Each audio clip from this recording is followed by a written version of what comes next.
banyak sekali temuan-temuan artefaktual yang sangat langka dan sangat penting. Betul. Mari kita selidiki bersama-sama. Nah ini, jadi kita naik ini ya.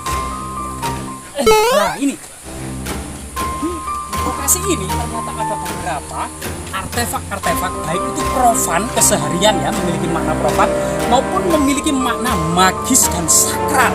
Guys, jangan lupa like, subscribe, dan komen ya.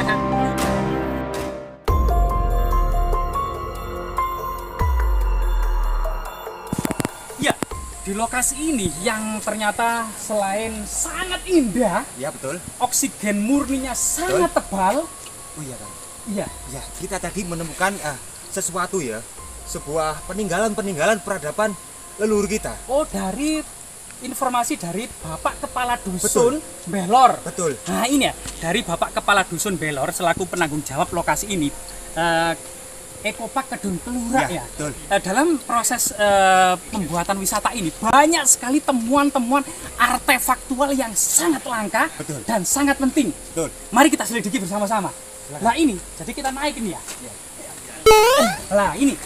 Nah, jadi di lokasi ini ternyata ada beberapa artefak-artefak, baik itu profan keseharian ya, memiliki makna profan maupun memiliki makna magis dan sakral. Nah ini. Ada apa Kang ini Kang? Ini ada apa ini lumpang ya? Lumpang batu kecil, Batu kecil ya. Dan yang ini fragmen pipisan. fragmen pipisan ya. Dan yang Ini diduga altar pemujaan. begitu ya rupanya. Oke, untuk Mas Ega bisa dijelaskan satu persatu fungsi atau apa ini dalam waktu peradaban waktu itu. Ya, yang pertama adalah ini adalah fragmen pipisan yang jika tidak berupa fragmen, berupa pipisan yang utuh sekitar panjangnya seperti ini dengan cekungan yang ada di bawah, kemudian ada batu yang bulat adalah batu gandhi. Ini fungsinya adalah untuk menghaluskan rempah-rempah, biji-bijian, dedaunan, biasanya untuk bumbu-bumbuan, termasuk untuk tata rias pada waktu itu menggunakan batu pipisan. Sedangkan di sini ini batu lumpang, dalam artian kecil, ini bukan batu lumpang mortar stone, juga untuk menghaluskan biji-bijian rempah-rempah, melainkan ini adalah fungsi magis untuk perdupaan. Oh, begitu Iya, rupanya. biasanya ini berhubungan dengan area perdupaan. Ya, yang paling penting ini Kang. Ya, ya, ya. Jadi ini kita coba ya menelisik masa lalunya dan menerawang jejak kesejarahannya, dan bagaimanapun juga ternyata ini mirip seperti nisan kubur. Iya, betul. Nah, mirip nisan kubur. Nah, ini kita silo saja dan enak betul. ya. Tapi sebenarnya jika kita jelaskan satu persatu, ini memiliki simbol-simbol Hindu Buddha. Ya. Jadi yang bagian lengkung ini merupakan makara, yaitu kalamerga yang tersamar. Kalamerga itu adalah keluwung atau Ya. pelangi yang itu dipercaya pada masa Hindu Buddha itu adalah seperti hewan keluwung gitu ya. Ada kepalanya dan ekornya menyatu ke atas. Ini adalah tempat arwah-arwah leluhur naik ke langit melalui jalan Pelangi, keluwung ya. atau Pelangi itu ya. atau pelangi. Nah, sedangkan di sini ada simbol gunungan ya. Ya, segitiga ya. Gunungan gunung. segitiga, dan di sini juga ada simbol segitiga yang ke bawah. Ya, betul. Ini bisa selain simbol gunungan itu sendiri atau Meru yang dianggap suci, yaitu gunung tempat bersemayamnya arwah-arwah leluhur gitu ya. Iya. Itu juga sebagai simbol Nawaruci. Jadi simbol Nawaruci yang artinya adalah Bima ketika masuk ke dalam samudra ya, Ya. kemudian bertarung dengan ular naga, ketemu dalam keluar telinganya Bima dalam artian kecil gitu ya.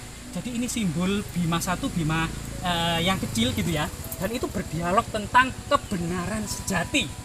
Nah, ini. Berarti ada keilmuan yang tinggi di sini ya. Iya. Sedangkan di sini itu simbol ceplok ya. Ceplok itu adalah bunga-bunga. Iya. Ini bukan bunga teratai, tapi mirip dengan bunga nagasari.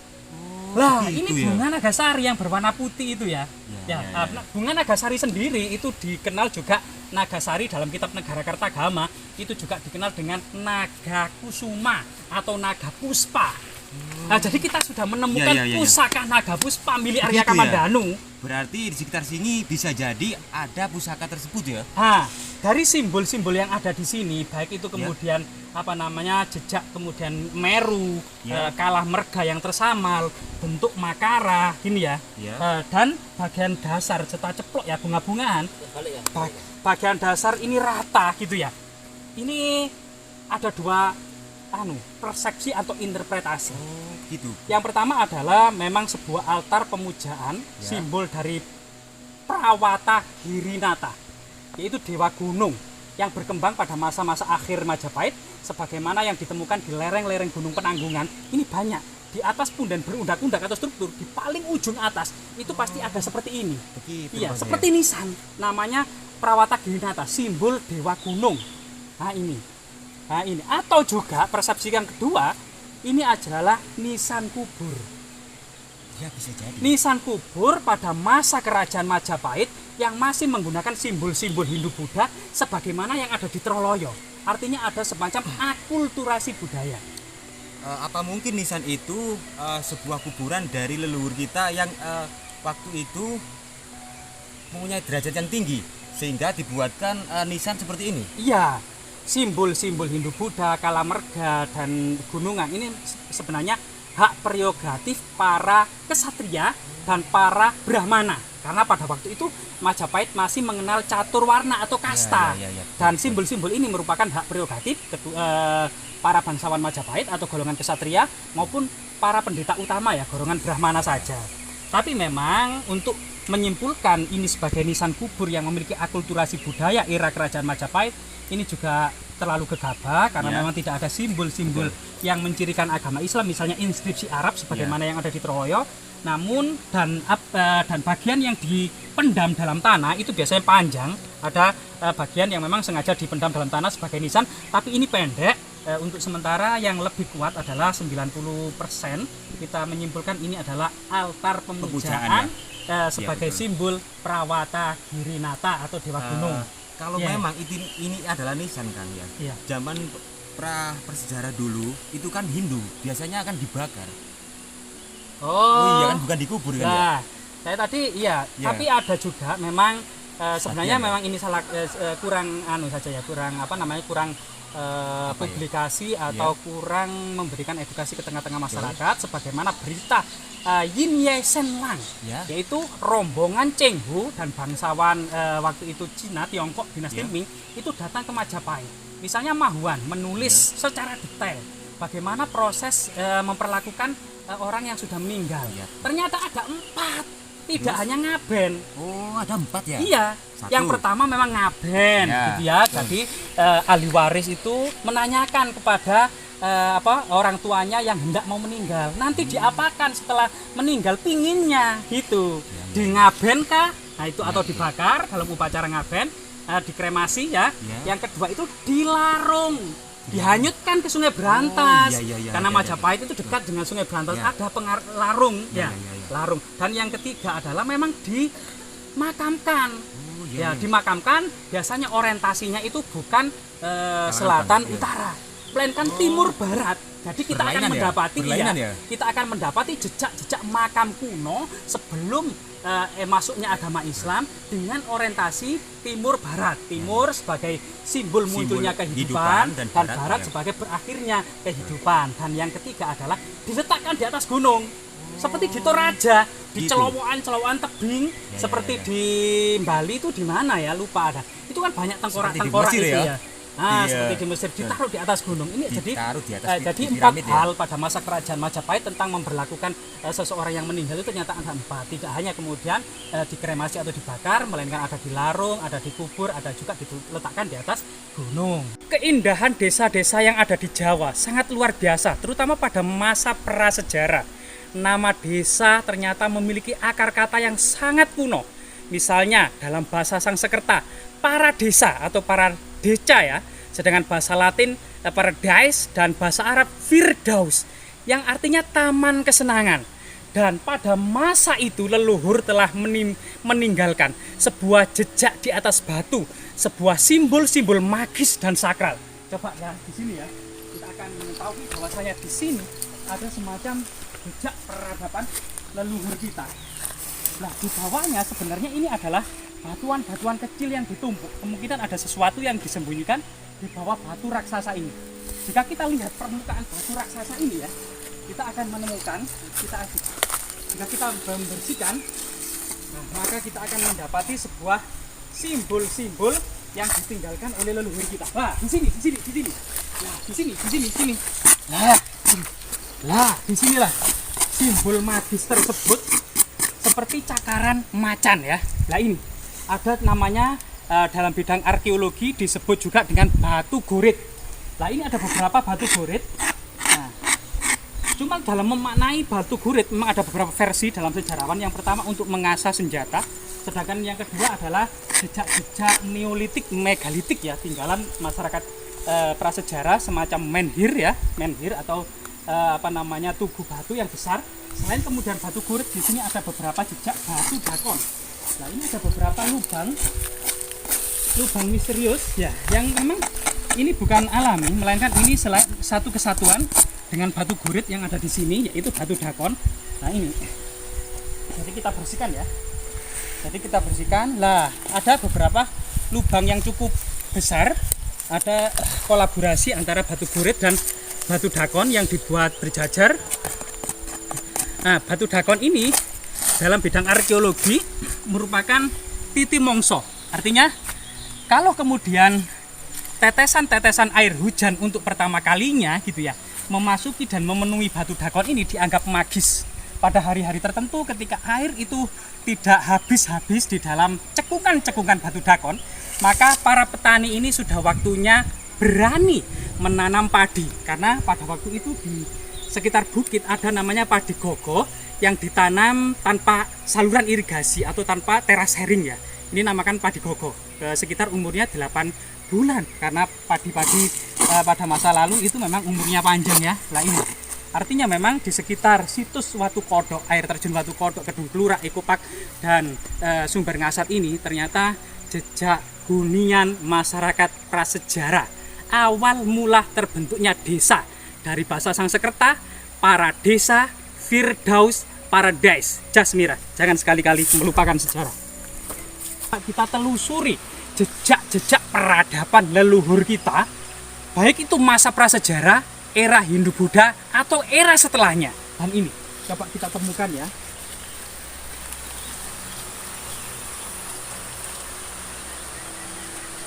Nah, di sini ada beberapa hal yang cukup aneh ya, batu ini ya.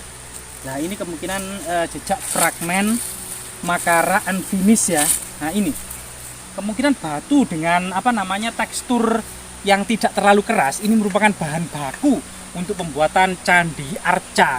Berbeda dengan batu sungai yang cukup keras ya. Ini beberapa arca langkah memang terbuat dari batu andesit yang cukup keras.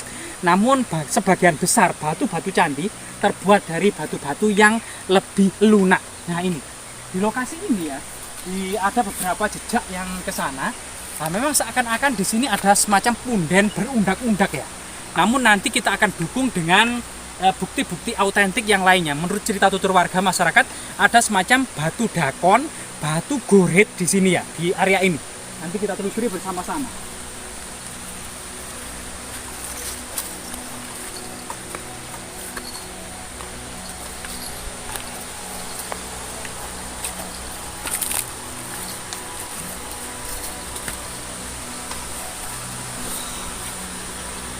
Nah, ini ada sesuatu yang menonjol, menjorok ya.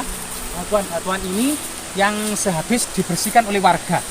Kemungkinan ini juga bagian dari peradaban megalitik ya. Nah, di sini juga ada semacam batu yang aneh.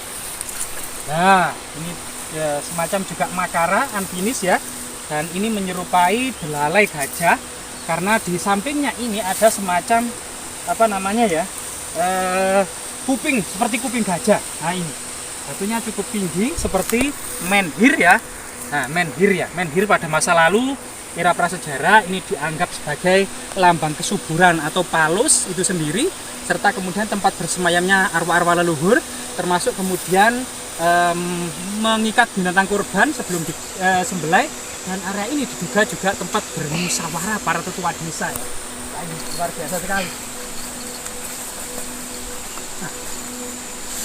Di area ini memiliki sumber mata air yang sangat besar. Konon katanya pada masa lalu pernah mau dibom oleh Belanda ya. Ini cerita yang berkembang di masyarakat. Kemudian Belanda memilih sumber air yang sebelahnya, yaitu mata air yang dikenal dengan Jubel. Sedangkan ini dikenal dengan mata air sumber Ngasat, yang sungainya ini dikenal dengan Sungai Kelurak. Nah, nama Kelurak ini pernah ya di dalam masa Mataram kuno ada sebuah daerah bernama Kelurak, dan di situ ada sebuah prasasti ya, prasasti Kelurak. Nah, coba kita telusuri bersama-sama. Kemungkinan kita akan menemukan beberapa fragmen tembikar di area ini yang menandakan memang di sini ada semacam tempat pemukiman atau pemukiman kuno ya. Nah, ini ada batu yang aneh ya. Nah, ini menyatu dengan batu besar ini ataukah berbeda ya? Karena ini bentuknya ini seperti pahatan ya, seperti pahatan. Nah, ini seperti pahatan, bentuknya cukup aneh, seperti kapak ya, kapak purba. Nah, ini. Coba kita lihat lembah yang sangat indah ini ya, yang dikelilingi oleh jurang-jurang tinggi, merupakan sebuah hunian yang aman pada masa lalu. Bahkan masa lebih kuno ya, masa purba era Homo erectus, itu sekawanan mamut itu biasanya digiring di dekat jurang, kemudian dengan api, karena mamut yang sangat besar itu ternyata takut dengan api, sehingga sebagian mamut itu jatuh di dalam lembah, kemudian manusia purba itu tinggal menyembelihnya dan membagi-bagi dagingnya.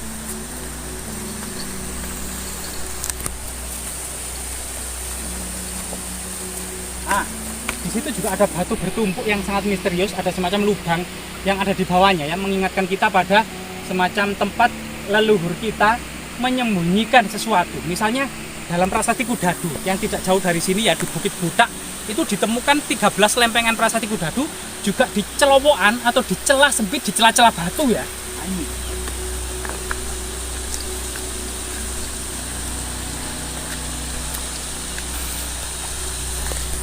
Keindahannya itu ya, lembah ini sangat luar biasa sekali ya, lembah tersembunyi seperti surga tersembunyi ya. Yang konon katanya sebagian masyarakat yang dekat area ini memang lokasi yang sangat wingit ya, sangat angker, dan diduga kemudian dihuni oleh sosok ular naga.